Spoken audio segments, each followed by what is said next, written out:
YouTube kid हो गया।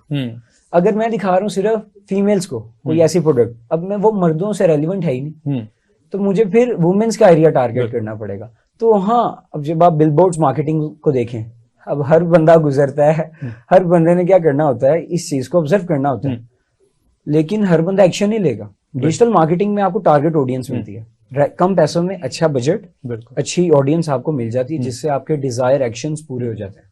So this is, और उसमें जो हम पहले बात कर रहे थे बेसिकली कि जो सर्च इंजन ऑप्टिमाइजेशंस में डिफरेंट टेक्निक्स यूज होती हैं कि आप कोई भी आपके इंटरेस्ट के एरिया सर्फिंग कर रहे हैं तो उसी से रेलेवेंट ऐड आना शुरू हो जाए।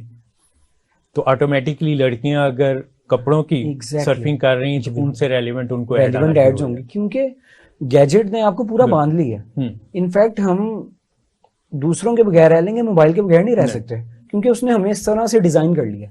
उसे पता है आपको कब क्या देखना है। लाइक कि हमारी अगर आप नेचर देखें, जब हम बोर हो रहे होते हैं तो हम एक रील फनी देख लें, अगली हमें वैसे दिखाता है। बिल्कुल सही। हम एक चीज को लाइक कर लें, दूसरी में वैसे आती है।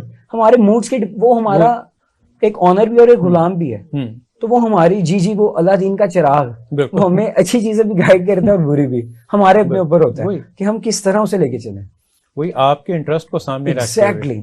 और गैजेट की जो आपने बात की, तो मैंने ये देखा है कि गधा गाड़ी वाला गधा भी चला रहा है और एक हाथ में उसके गैजेट स्मार्टफोन है। जी बिल्कुल, ये नहीं कि हाँ गैजेट है।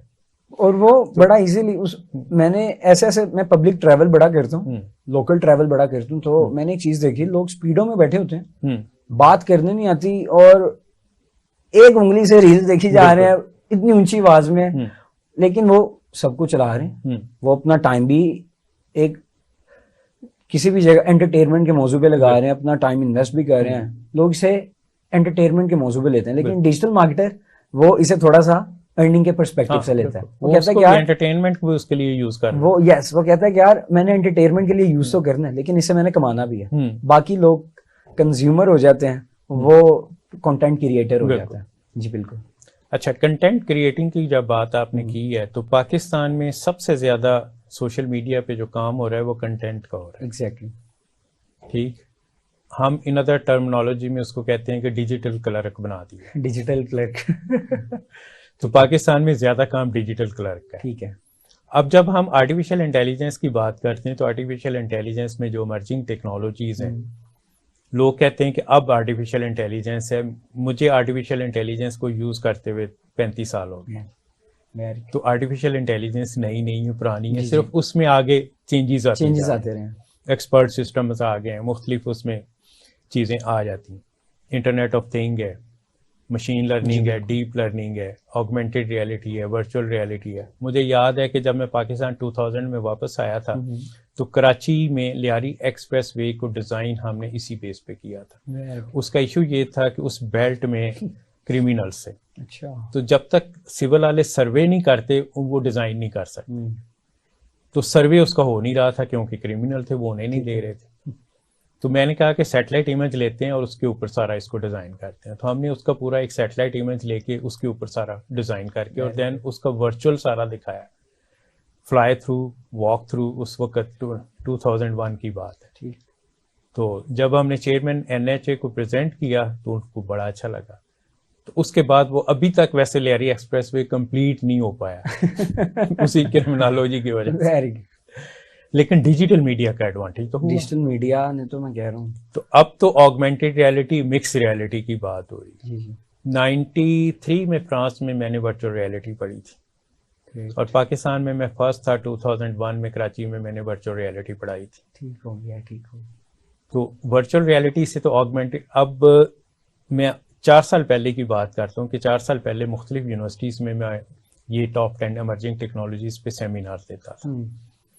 तो उस वक्त ऑगमेंटेड रियलिटी की हमने खुद एक ऐप बनाई हुई थी और वो ऐप से लोगों को वही अलादीन के चिराग वाला साहब कि आप पे कौन सा ड्रेस सूट करेगा, कौन सा टाई, आपका हेयर कट किस तरह का आपको सूट करेगा, आपके सन ग्लासेस किस तरह के सूट करेंगे, आपकी अगर चेहरे पे दाढ़ी नहीं है तो किस तरह की दाढ़ी होगी तो वो सूट करेगी।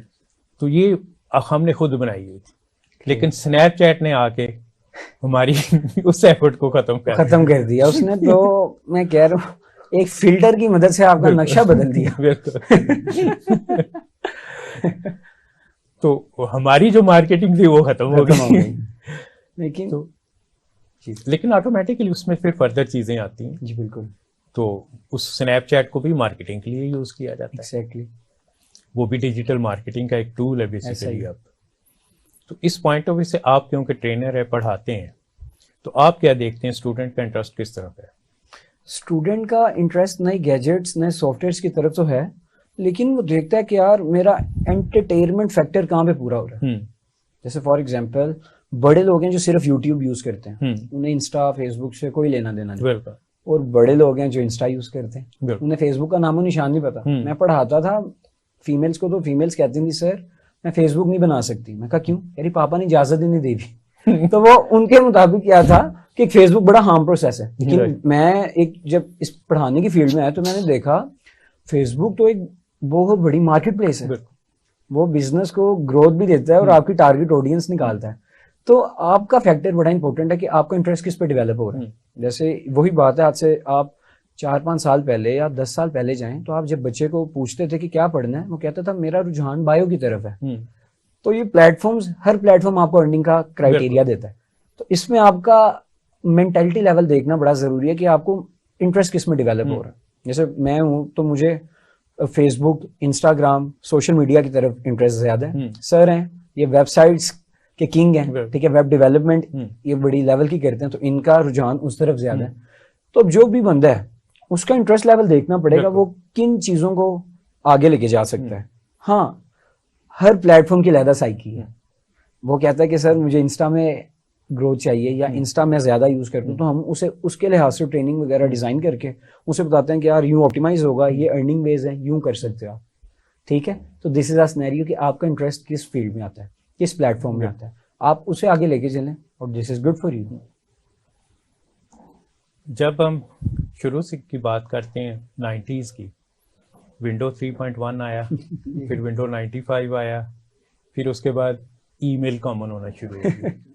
उससे पहले ईमेल कॉमन नहीं थी। मैं जब फ्रांस में पढ़ता था तो फ्रांस में उस वक्त हमारी यूनिवर्सिटी में सिर्फ 2 टर्मिनल थे जो ईमेल के लिए यूज़ होते थे, और वो वाया सैटेलाइट।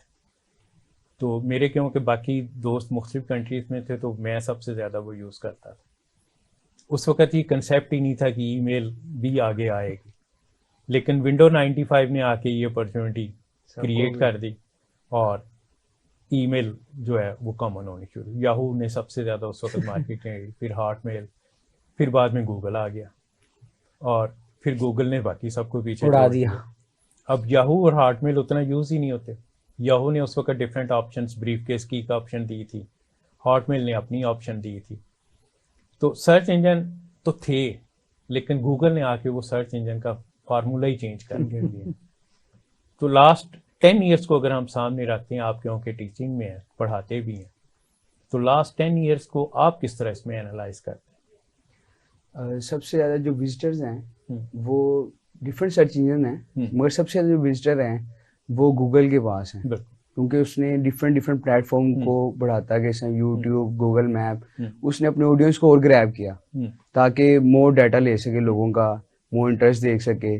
उसका जो गूगल का एल्गोरिथम है वो बेस ही पीपीसी पे कर रहा है, ठीक है, उधर से वार्निंग कर रहा है, ठीक है, डिफरेंट लोग उधर से कमा भी रहे हैं। मगर सबसे ज्यादा जो सर्च इंजन सबसे ज्यादा जो यूज कर रहे हैं लोग वो गूगल है। फिर जैसा हर एक, जैसा चाइना का है, चाइना के अंदर भी गूगल बहुत कम यूज हो रहा है, मगर उनका अपना बेडू अपना सर्च इंजन है। फिर रशिया के अंदर यूंडेक्स है, और सबसे ज्यादा जो सर्च इंजन यूज किया जा रहा है वो गूगल ही है। अब देखें, हम सर्च इंजन क्या है कि आपका डाटा लेता है, सर्वर के अंदर रख लेता है, जो भी आप क्यूरी सर्च करते हैं उससे रेलिवेंट आपको रिजल्ट शो करवाता है। और हम क्या करते हैं, अपनी वेबसाइट को सर्च इंजन के मुताबिक ऑप्टिमाइज करते हैं।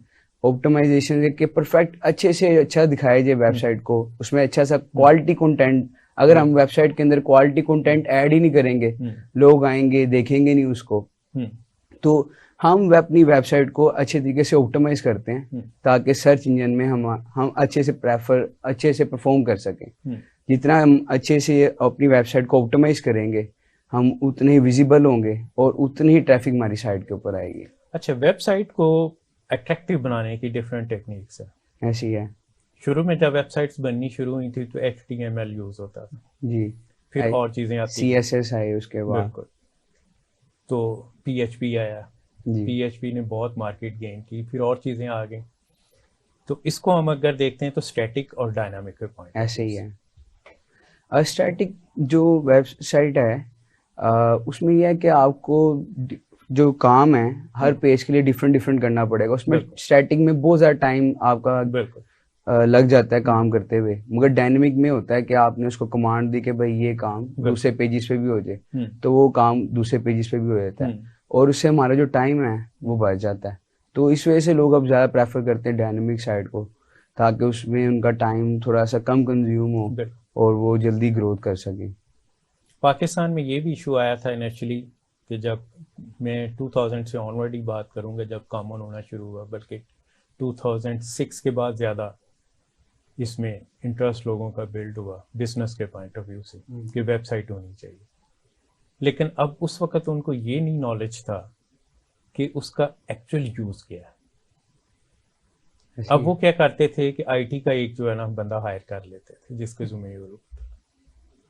तो मैं उस वक्त भी मुख्तलिफ कंसल्टेंसी देता था, तो मैं कहता था आपको IT का बंदा हायर करने की नहीं ज़रूरत है, आपने कॉस्ट एंड बेनिफिट एनालिसिस करना है। बेसिकली आप एक वेबसाइट बनवा लें और जस्ट यूज़ करें। IT के बंदे को आप सैलरी देते रहेंगे तो IT के बंदे को मैं ये कहता था कि तुम एक पे डिपेंडेंट ना रहो, तुम 10 कंपनीज को ऑनबोर्ड करो। Very good. तो उसकी अपनी भी मार्केटिंग थी।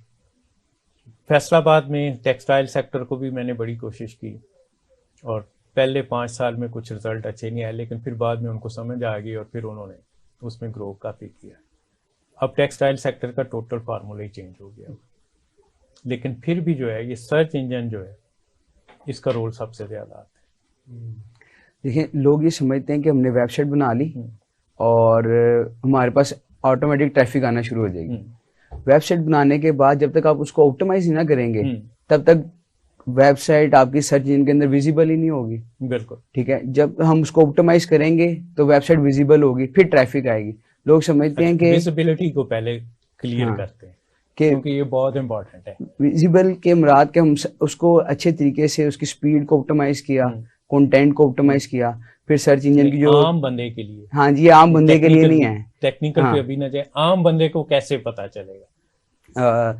आम बंदे को हम इस तरह कहते हैं कि उसने वेबसाइट बना ली, ठीक है, उसको गूगल में अपनी साइट को इंडेक्स करवाना पड़ेगा, ताकि जब तक वो इंडेक्स नहीं करवाएगा तो सर्च इंजन में शो ही नहीं होगी आपकी साइट। जब सर्च इंजन में आपकी वेबसाइट शो ही नहीं होगी तो ट्रैफिक ही नहीं आएगी।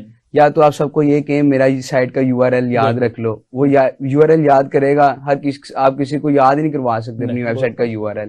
तो अब उससे ज्यादा कुछ लोग सर्च करते हैं कीवर्ड।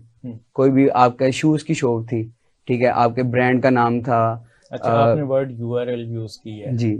आम पब्लिक को तो नहीं पता URL क्या होता है। जी URL क्या होता है? एक लिंक होता है जो हम सर्च इंजन के ऊपर जो आ रहा होता है, यूनिफॉर्म सोर्स लोकेटर जिसे कहते हैं हम, ऊपर लिंक होता है, कोई भी लिंक होता है, ठीक है, उसे हम URL कहते हैं, ठीक है। और जब हम लिंक के ऊपर क्लिक करते हैं और साइट के ऊपर पहुंच जाते हैं। URL में और www में क्या फर्क है? अब देखिए क्लास, इसके अंदर www जो है वर्ल्ड वाइड है, ठीक है, और URL के अंदर अगर वर्ल्ड वाइड वेब तक सेस होगी हमारी उसी के अंदर, उसी की वजह से हमारी सेस ही www, और सेम चीज है, ये डिफरेंट नहीं है, सेम चीज है। www के बाद वर्ल्ड वाइड वेब है URL जो है, कि हम कहीं से भी उसको लिंक को सेस कर सकते हैं। बेसिकली जो www वर्ल्ड वाइड वेब है उसको अगर आपने लोकेट करना है तो वो URL के थ्रू लोकेशन उसकी इजीली आप लोकेट कर सकते हैं। अब एक कॉमन जब सर्फिंग शुरू करता है तो उसके सामने कौन सी वेबसाइट आनी चाहिए, कौन सी नहीं आनी चाहिए, यहाँ आपका रोल आता है। जी ऐसे ही है।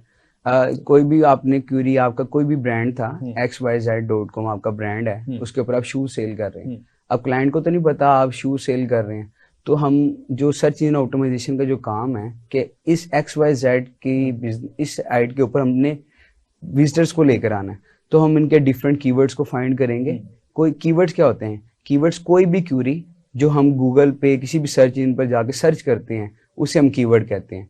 अब कीवर्ड जिसे हम सर्च करेंगे, फॉर एग्जांपल शूज है, अब लोग सर्च करते हैं बाय शूज ऑनलाइन। अब हमारी वेबसाइट है xyz.com, अब हमने इस कीवर्ड को रैंक करवाना है। जब हम इस कीवर्ड को रैंक करवा लेंगे और अब हमारी वेबसाइट सबसे ऊपर आ रही है xyz.com, तो लोग हमारी वेबसाइट के ऊपर आएंगे, उसके ऊपर क्लिक करेंगे। लोग फर्स्ट पोजीशन गूगल के ऊपर जो भी कोई चीज सर्च करते हैं, कोशिश करते हैं कि फर्स्ट पोजीशन पे क्लिक करें और डायरेक्ट उधर से जाके अपने काम को ड्राइव कर लें। अगर हम लोग फर्स्ट पेज पे आ रहा है, सेकंड पे, थर्ड पे, फोर्थ पे, तो सबसे ज्यादा हाँ वो डिपेंड करता है। मगर फर्स्ट पेज पे आएगी वेबसाइट और फर्स्ट 3 पोजीशन में आएगी तो विजिटर्स आपके पास ज्यादा आएंगे। और अगर सेकंड पेज पे आएगा, थर्ड पे आएगा तो विजिटर्स होंगे ही नहीं, बहुत कम आएंगे, ठीक है, ना होने के बराबर ही है। तो इसी तरह आप अपने डिफरेंट कीवर्ड्स के ऊपर आप अपनी वेबसाइट को रैंक करवाते हैं। जब आप डिफरेंट कीवर्ड्स के ऊपर अपनी वेबसाइट को रैंक करवाते हैं तो हर डिफरेंट कीवर्ड्स की, हर कीवर्ड्स की एक वॉल्यूम है। अच्छा, कीवर्ड्स की एग्जांपल हम स्पेसिफिक लेंगे जी, ताकि लोगों को क्लियर हो जाए। अभी ब्रेक का टाइम हो गया, ब्रेक के बाद वापस आके इस पे हम बात करें। जी नाजरीन, ब्रेक का वक्त हो गया और ब्रेक के बाद वापस आके हम इस पे दोबारा डिस्कशन स्टार्ट करते हैं। आप मौजूद रहिएगा।